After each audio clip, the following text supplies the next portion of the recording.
everyone, it's Emma here, and today I'm in the kitchen cooking my pumpkin hummus with roasted seeds. So this is a really healthy recipe. We're using the flesh and the seeds of the pumpkin, other lovely fresh ingredients, your chickpeas, seasoning with herbamare.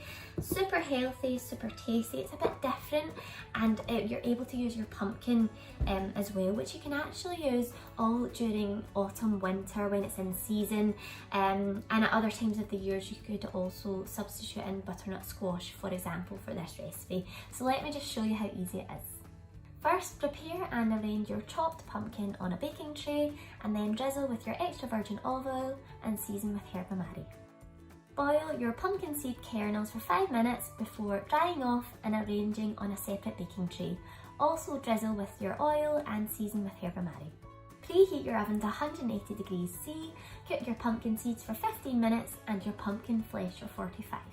Next, blitz your roasted pumpkin with your tahini, your chickpeas, your garlic, your lemon juice and a bit of herbamare for seasoning.